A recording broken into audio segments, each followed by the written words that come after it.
तो हेलो दोस्तों, स्वागत है आप सभी लोगों का फिर से आपके अपने चैनल लक्ष्य बोर्ड एग्जाम पर। तो दोस्तों, आज के इस वीडियो में मैं आप सभी लोगों को क्लास 10th हिंदी के महत्वपूर्ण बहुविकल्पीय प्रश्न बताने वाला हूं, ठीक है। और इसमें जितने भी बहुविकल्पीय प्रश्न हैं ये पद्य साहित्य से लिए गए हैं।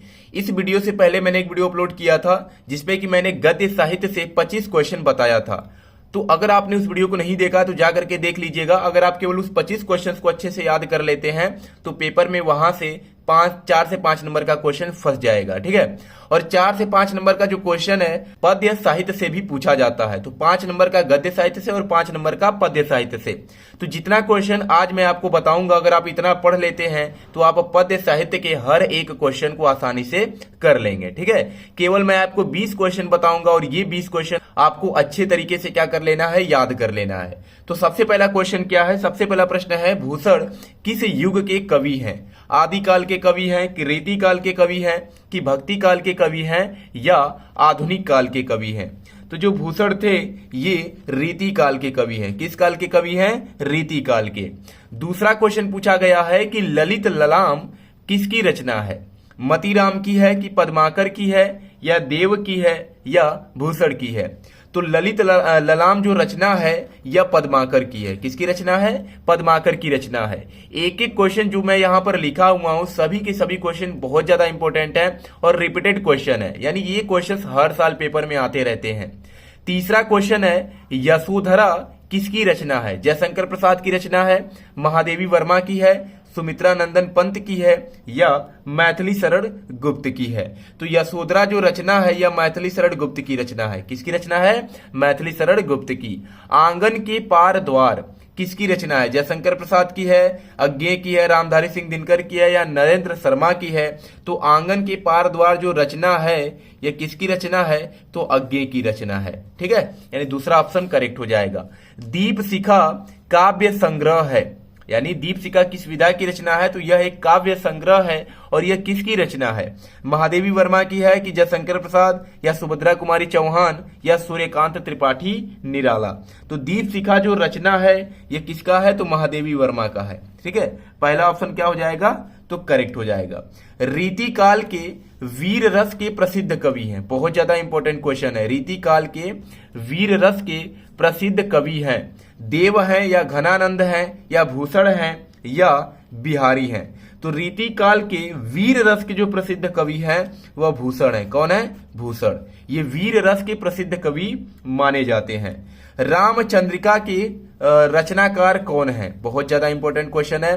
रामचंद्रिका के रचनाकार कौन है? बिहारी हैं, केशवदास हैं या भूषण हैं या मतीराम हैं? तो रामचंद्रिका के रचनाकार कौन है? तो यहाँ पे केशवदास हो जाएंगे, ठीक है। केशवदास जो है यह रामचंद्रिका के रचनाकार हैं। प्रिय प्रवास किसकी रचना है? जयशंकर प्रसाद की रचना है, श्रीधर पाठक की रचना है या सियाराम शरण गुप्त की रचना है या अयोध्या सिंह उपाध्याय हरिऔध जी की रचना है? तो प्रिय प्रवास जो रचना है यह अयोध्या सिंह उपाध्याय हरिऔध की रचना है, ठीक है। चौथा ऑप्शन करेक्ट हो जाएगा। राम की शक्ति पूजा के रचनाकार कौन है? सूर्यकांत त्रिपाठी निराला हैं या महादेवी वर्मा हैं या रामधारी सिंह दिनकर हैं या सुमित्रा नंदन पंत हैं? तो राम की शक्ति पूजा के जो रचनाकार हैं सूर्यकांत त्रिपाठी निराला हैं, यानी पहला ऑप्शन क्या हो जाएगा? करेक्ट हो जाएगा, ठीक है। तो एक एक प्रश्न को अच्छे से याद कर लेना है। ये सभी प्रश्न बोर्ड एग्जाम की दृष्टि से बहुत ज्यादा इंपॉर्टेंट है, ठीक है। पेपर में आपको यही सब प्रश्न दिखने वाले हैं। क्वेश्चन नंबर 10 क्या है? तो 10 नंबर क्वेश्चन है कि निम्नलिखित में से कौन प्रगतिवादी युग का कवि नहीं है? ठीक है, इसमें पूछा गया कि कौन प्रगतिवादी युग का कवि नहीं है। नागार्जुन नहीं है या त्रिलोचन नहीं है या केदारनाथ अग्रवाल नहीं है या भारतेंदु हरिश्चंद्र नहीं है? तो इसमें से प्रगतिवादी युग का जो कवि नहीं है वह है भारतेंदु हरिश्चंद्र, ठीक है। ये प्रगतिवादी युग के कवि नहीं है। बिहारी किस युग के कवि हैं? आधुनिक काल के हैं या रीति काल के हैं या भक्ति काल के हैं या आदि काल के हैं? तो बिहारी जो है यह रीति काल के कवि हैं, यानी दूसरा ऑप्शन करेक्ट हो जाएगा। केशवदास काव्य धारा के कवि हैं, ठीक है। केशवदास काव्य धारा के कवि हैं, रीतिबद्ध काव्य धारा के या रीति सिद्ध काव्य धारा के या रीति मुक्त काव्य धारा के या प्रयोगवादी काव्य धारा के? तो केशवदास जो है यह रीतिबद्ध काव्य धारा के कवि हैं, ठीक है। किस धारा के कवि हैं? तो रीतिबद्ध काव्यधारा के कवि हैं। फिर 13 नंबर क्वेश्चन पूछा गया है कि रीतिकाल की रचना है, इसमें से हमें बताना है कि कौन सी रचना रीतिकाल की है। रामचरितमानस है कि प्रिय प्रवास है या प्रेम माधुरी है या रामचंद्रिका है। तो इसमें से कौन सी रचना जो है वह रीतिकाल की रचना है, तो रामचंद्रिका जो है यह रीतिकाल की रचना है। तार सप्तक का प्रकाशन वर्ष है, 1919 में तार सप्तक का प्रकाशन हुआ था या 1943 में हुआ था या 1953 में हुआ था या 1942 में हुआ था। तो तार सप्तक का जो प्रकाशन वर्ष है यह सन 1943 है। कितना है? 1943 ईस्वी में तार सप्तक का प्रकाशन हुआ था। ये क्वेश्चन बहुत बार पेपर में पूछा गया है और हर साल किसी न किसी सेट में ये क्वेश्चन आपको देखने को मिल जाएगा। पहला तार सप्तक का प्रकाशन वर्ष और इसके संपादक, ये भी मैं आपको आगे बताऊंगा। ये दोनों क्वेश्चन बहुत ज्यादा इंपॉर्टेंट है और हर साल पेपर में दिख जाते हैं। 15 नंबर क्वेश्चन है कि लोकायतन के रचनाकार कौन है? सूर्यकांत त्रिपाठी निराला है या जयशंकर प्रसाद हैं या सुमित्रा नंदन पंत हैं या महादेवी वर्मा है। तो लोकायतन के जो रचनाकार हैं यह सुमित्रा नंदन पंत हैं। कौन है? सुमित्रा नंदन पंत जो है यह लोकायतन के रचनाकार हैं। 16 नंबर क्वेश्चन है कि बहुरी अकेला के रचनाकार कौन है? अशोक वाजपेयी है, केदारनाथ सिंह है या गजानन माधव हैं या नरेंद्र शर्मा हैं। तो बहुरी अकेला के रचनाकार अशोक वाजपेयी हैं। कौन है? अशोक वाजपेयी। रीतिकाल किस समयावधि में माना जाता है? 1600 से 1616 तक या 1800 से 1818 तक या 1643 से 1843 तक या 1616 से 1632 तक। तो इसमें पूछा गया कि रीतिकाल का जो समयावधि है वह कब से कब तक चला था। तो यह चला था 1643 से 1843 ईस्वी तक। रीतिकालीन कवि हैं, इनमें से ऐसा कौन से कवि हैं जो कि रीतिकालीन कवि हैं? केदार भट्ट हैं या जायसी हैं या पद्माकर हैं या कृष्णदास हैं। तो जो रीतिकालीन कवि हैं इसमें से पद्माकर हैं। कौन है? पद्माकर। पद्माकर जो हैं यह रीतिकालीन कवि हैं। 19 नंबर क्वेश्चन क्या पूछा गया है कि छत्रसाल दशक के रचयिता कौन है?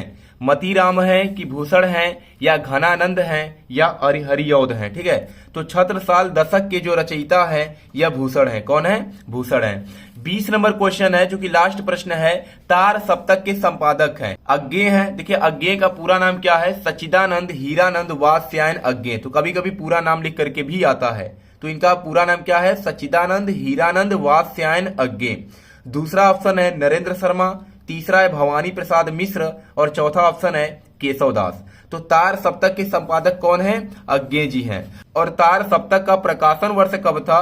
तो 1943 ईस्वी में तार सप्तक का प्रकाशन हुआ था। और तार सप्तक के संपादक कौन है?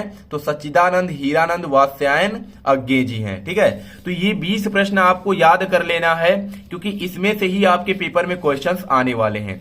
इससे बाहर एक भी क्वेश्चन नहीं आएगा। मैंने गद्य साहित्य में भी आप लोगों को 25 क्वेश्चन बताया था, उन 25 प्रश्न को भी अच्छे से देख लीजिएगा। और ये 20 प्रश्न जो है यह पद्य साहित्य से लिए गए हैं, इनको भी क्या करना, अच्छे से याद कर लेना है। अगर आप लोग 25 क्वेश्चन गद्य साहित्य का और 20 क्वेश्चन पद्य साहित्य का अच्छे से तैयार कर लेते हैं, यानी कि 45 क्वेश्चंस अच्छे से याद कर लेते हैं, तो इससे बाहर पेपर में एक भी क्वेश्चन नहीं आएगा। ठीक है, तो 24 फरवरी को आप लोगों का हिंदी का पेपर है। तो सबसे पहले इन 45 क्वेश्चंस को अच्छे से रट जाइए क्योंकि यही सब क्वेश्चंस आपको पेपर में दिखने वाले हैं। और अगर आपने अन्य विषयों का भी अभी तक तैयारी नहीं किया है तो चैनल से जुड़े रहिए क्योंकि यहाँ पर आपको मैथ हो गया, हिंदी हो गया, संस्कृत हो गया, कोई भी सब्जेक्ट हो गया, हर सब्जेक्ट के इंपॉर्टेंट क्वेश्चंस बताए जा रहे हैं और कैसे आपको पेपर में लिखना है, कैसे कैसे पेपर में क्वेश्चंस आएंगे, सब कुछ यहाँ पर आपको बताया जा रहा है। तो चैनल पे नए तो चैनल को भी सब्सक्राइब कर लीजिएगा। तो चलिए मिलते हैं नेक्स्ट वीडियो में एक नए टॉपिक के साथ, तब तक के लिए धन्यवाद।